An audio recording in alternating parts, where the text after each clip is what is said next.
नमस्कार दोस्तों, मैं हूं सूर्यकांत तिवारी। दैनिक भास्कर में लंबे समय से हेल्थ रिपोर्टिंग करता आ रहा हूं। कोरोना के बाद से एक और महामारी सामने आई है जिसका नाम है ब्लैक फंगस। इसको आप मेडिकल की भाषा में म्यूकोर माइकोसिस भी बोल सकते हैं। आज ये कहर बनकर पूरे देश में छाया हुआ है।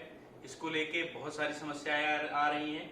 आइए हम आपको आज इसको जीरो से लेके एंड तक, यानी पूरा ट्रीटमेंट से लेके इसकी सर्जरी तक के बारे में बताएंगे।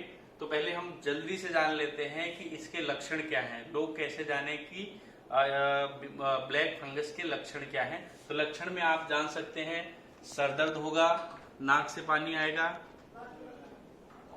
चेहरे पर दर्द होगा, आंख में सूजन आएगी और पानी निकलेगा। चेहरे के एक साइड पर आपको भयानक दर्द होगा जो किसी दवाई खाने से आराम नहीं होगा।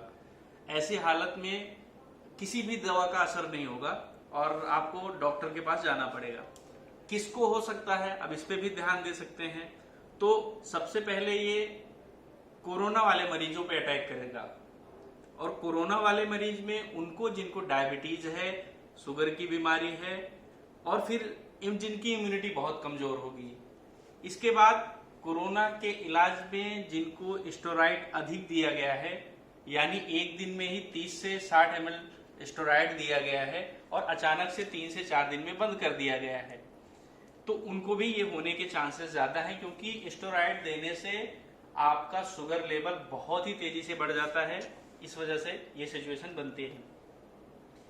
आप लंबे समय से मास्क नहीं धो रहे हैं, मास्क में फफूंदे हो जाते हैं, तो उसकी वजह से, यानी हाइजीन की समस्या की वजह से भी ये होने के चांसेस हैं।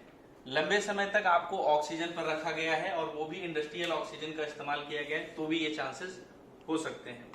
अब आइए जानते हैं कि होता क्या है और ये कैसे अटैक करता है। इन कारणों की वजह से सबसे पहले हमारे नाक के माध्यम से, यानी साइनस के माध्यम से ये इन्फेक्शन इंटर करता है। पहले स्टेज में ये यहाँ रहता है, उसके बाद से हमें लक्षण दिखने शुरू हो जाते हैं, दर्द, सर दर्द, आंख से पानी आना। अगर इसी स्टेज पे ट्रीटमेंट शुरू हो तो हमारे ईएनटी के डॉक्टर इसका ऑपरेशन कर इसका फंगस निकाल सकते हैं, यानी यहाँ पे जो इन्फेक्शन है इसको निकाल सकते हैं। और इसी बीच हमें इन्फोटेरेसिन बी नामक इंजेक्शन, जो हर दिन 6 डोज लगने होते हैं, ये लगेंगे। तो इन दोनों सर्जरी और इन्फोटेरेसिन बी नामक इंजेक्शन के माध्यम से इसको कंट्रोल किया जा सकता है। अगर इस अवस्था में पेशेंट नहीं पहुंचता है और उसका इन्फेक्शन आंख और इस तरफ जबड़े की तरफ भी पहुंच जाता है, तो फिर यह समस्या बढ़ जाती है। आंख तक पहुंचने के बाद फिर डॉक्टर, ईएनटी के डॉक्टर इसकी सर्जरी तो कर देते हैं, लेकिन फंगस यानी इन्फेक्शन आंख तक पहुंच जाता है। इस बीच एमआरआई कराना पड़ता है। एमआरआई में ये पता चलता है कि आंख के कौन से ऑर्बिट में किस ऑर्गन तक इसका अटैक हो चुका है। अगर वो पूरे आंख तक इन्फेक्शन फैला दिया है और आंख के माध्यम से वो ब्रेन तक जा रहा है, तो हमें इस परिस्थिति में आंख को निकालना पड़ता है, यानी डॉक्टर उसको आंख को निकाल देते हैं, क्योंकि ये इन्फेक्शन आंख के माध्यम से फिर सीधा ब्रेन तक जाता है। आंख ही एक माध्यम है जो ब्रेन और साइनस को कनेक्ट करता है।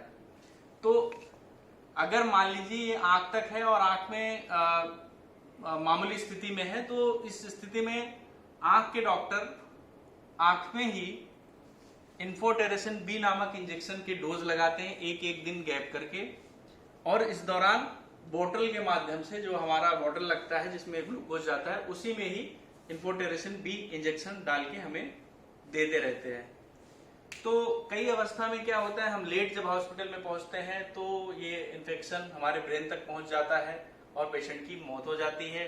कई बार क्या होता है, पेशेंट लेट होने की वजह से पूरे आंख को इन्वॉल्व कर लेता है और फिर हमारी आंख चली जाती है।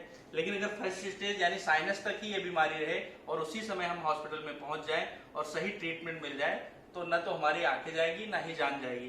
तो इसलिए सबसे पहले कि जो भी बेसिक लक्षण दिखें, ये ना सोचे कि ये होता रहेगा, मुझे पहले भी होता था, फिर हो सकता है, ये मुझे तो नहीं होता था। एक बार आप बेसिक रूटीन चेकअप करा लें, भले ही आपको ना निकले, लेकिन आप इसको इग्नोर नहीं कर सकते। अगर इग्नोर किया तो हफ्ते भर में आपकी स्थिति बद से बदतर हो सकती है। Thank you so much. आगे के लिए